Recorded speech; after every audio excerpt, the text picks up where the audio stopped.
I've run out of words to describe what we are witnessing from the Montreal Canadiens. All I can say is, wow, Caufield scores his 100th goal in the NHL. Montreal manages to come back from a 2-0 deficit versus the Vegas Golden Knights. They've now beaten 4 of the last 5 Stanley Cup champions just in the last 3 days, with Florida, Tampa, and Vegas. Colorado on the docket coming up soon, Jesse. I can't even begin to describe what this team looks like right now, and hey, it couldn't have been done without Samuel Montembeault in net, making 2 crucial saves with Vegas's net empty and celebrating harder than anyone as the game ended. We have a ton to get into coming up on this episode of Habs Digest on New Year's Eve. Welcome in, everyone. Jesse, we got to get straight into this. Bring up the box score. Feel free to pause as always. Listen, this was one of the craziest games all year for me, just because the 2-0 deficit, that demoralizing goal with like about 12 seconds left in that first period from Heineman, we felt almost down and out, but there was this optimism with us fans saying, I think Montreal can do it. What did they do? But go out and do exactly that. A comeback from down 2-0 after beating Florida and Tampa back-to-back games on the road, coming into Vegas, the hottest team in the entire NHL. They've been right at the top of the standings all season long. To come back from 2-0 against the best home team in the league and do this, I don't know what's gotten into these Habs, Jesse, but I cannot get enough of it. The Montreal Canadiens are simply playing their best hockey of the season right now. We just needed that chance, Josh, going into the third period. We said, let's just get a goal. Let's just get within kind of striking distance. And did this team ever really kind of show up when it matters? Of course, being led this game now by the first line, getting that all-important first goal, Josh. Like, we want to see Slafkovsky kind of succeed, and we're kind of looking for him to break out this game. Slafkovsky was there when it mattered to really contribute, winning that battle along the boards, not giving up a couple different plays there, then making a great pass to Suzuki, and then getting it to Caufield for his 100th goal of his career. Absolutely amazing to see. And then once that first goal happened, Josh, the Habs started pressing. Then we saw that they were kind of bleeding. Even that first period, right? Like, it was fairly, even though we were down, like, fairly even shots-wise. We just needed to kind of hang around, give ourselves that chance, right? And then Heineman playing that gritty game we love. I just love that, like, Josh, it felt like this game, like, the team knew their different roles, and this is kind of how you want to draw it up for win. Like, your top 6 needs to be your top 6.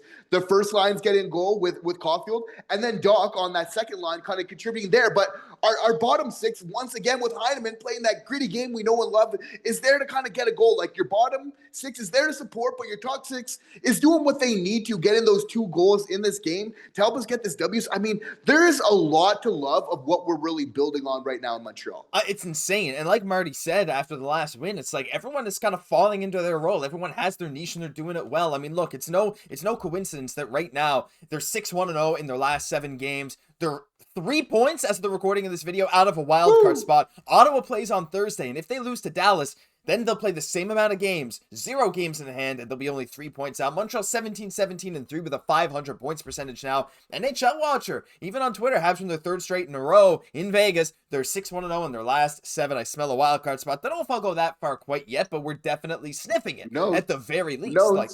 Like the nose is there. We're sniffing for that spot. But no, you're very right. I mean, everyone's falling into a role in this team, and I wanted to go back to Emil Heineman because he only played 10 minutes today, right? 10 minutes, 35 seconds. That's it. But he got a goal, and he made an impact every single shift. This fourth line is getting every single, even neutral watcher, just saying like, wow, this is probably the best 4th line in the NHL. Who was out there when Vegas had the net empty? It was Nick Suzuki with Jake Evans and Yoel Armia. And then for that final face-off, it was Dvorak with Jake Evans and Yoel Armia. It's insane, right? And Alex Carrier being that defense, him and Guhle, that pairing to just deploy them in these last few minutes, like, there's so much going right on offense, Jesse, but the defense is unreal as well. 29 shots against Sam Montembeault. He was stellar tonight, and we'll get into him in just a second, but I just wanted to compliment the defense again with just another stellar game. And I hate to say that it just coincides with Barron leaving, but right now, it feels like this is the most mature this decor has looked in years.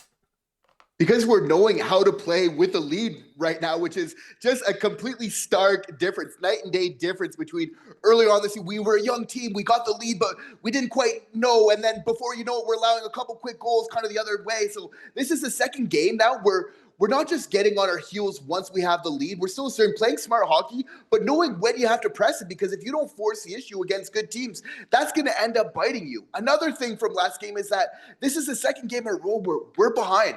But the Montreal Canadiens, they stay in the game. They show that fight. They don't give up on the game, which could have been easy to do. There was a tough kind of stretch in that second period, but they were able to weather that storm, just get their goal, just kind of like a boxer, just end that round to kind of see the light of day. And they really capitalize on it kind of going into it. So, I mean, like, we can't underestimate it. This is why I say that they're doing their best streak of the season, because of the level of the competition, but also like the complete game. Like, it's not looking like flukes. Like, they're looking like they deserve to win it. They're staying in. It's not coming easy, but they're kind of staying in there for when it really matters, giving themselves that punch and chance of winning it, which we saw them do tonight. And I mean, I don't want to put out too much optimism early. You know what? I don't care about how much optimism I have, because at this point, I feel like it's uncontrollable, right? Like, I'm getting 2019 Blues vibes from this. It's just a small stretch. I'm not saying that's going to happen the rest of the season, but like, you see these similarities, right? Now, that team did have some very talented players, right? But it's the same thing. Bottom of the standings, they just start to click. The team starts to work together. They're coming in and they're beating the teams that they're not supposed to beat. And you start to like, oh, what's going on here? And like, look, like you said, these are not fluke games. It's not like Montreal's just Dach's goal was maybe a bit fluky, but no, he meant to do that. Our boy Kirby, yeah, he definitely meant to do that. Of course he did. This second line rolling. I mean, the thing is too, I'm just going to say it again. Like, right now, 3 wins in a row, back-to-back games in Florida against the Panthers and Lightning. Lightning Stanley Cup champs in 2020 and 2021. The Florida Panthers Stanley Cup champs in 2024. Then you come off those 2 games after trailing in the Tampa one. You come into Vegas. You go down 2-0 in the first period, and then you beat the Stanley Cup champs from 2023, the probably hottest team in the league right now. And guess who we face at the end of this road trip, Jesse? After our game against Chicago on Friday, our next game after that is against Colorado. And if we can beat Colorado, that'll be the last 5 Stanley Cup champions: Florida, Vegas, Colorado, Tampa, over a 4 or 5 game stretch. Insane stuff right now. Besides the point of what Montreal is doing, Jesse, we have to shift our focus to our boy here. Kirby, Dach. I forgot to show this earlier. Should have played that earlier. But this guy, Mr. Locked In himself. These 2 saves at the end, by far his 2 best of the night. I mean, oh my gosh, what absolute larceny on the doorstep, and there's a reason he was excited after the game.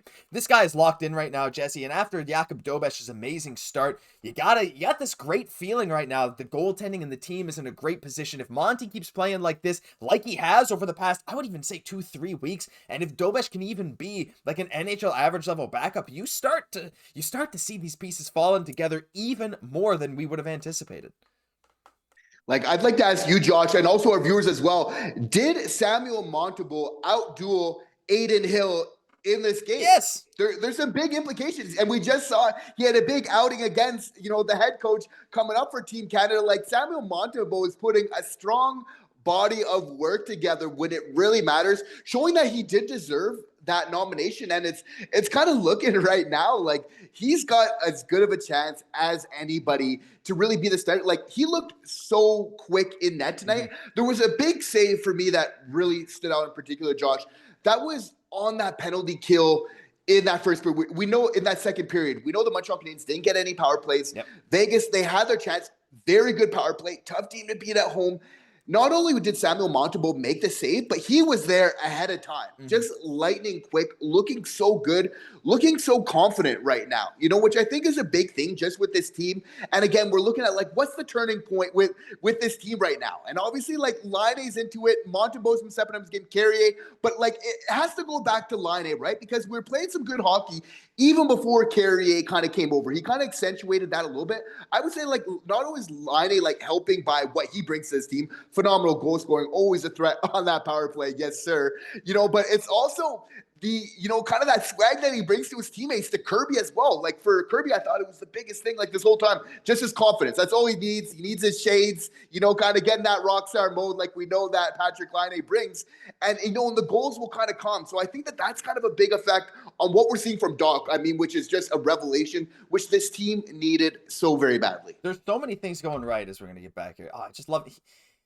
Ever-present he's here. Oh my gosh, since he comes over to this team, Jesse, like you said, everything's clicking. This second line right now, 3 straight games with great production from them. Of course, Alex Newhook with a goal in the last game, Kirby with 2 in the game before that, and another one today. Laine hasn't scored in a few games, and I feel like we haven't even noticed. No power play opportunities today. Lane Hudson, even himself, was quiet. Like, and you look at the decor, but it doesn't even matter. Hudson and Matheson, 21 minutes each. Xhekaj and Savard playing the ideal third pairing role. They did great. Didn't notice a single mistake from them, really. Maybe a couple here and there. It is what it is.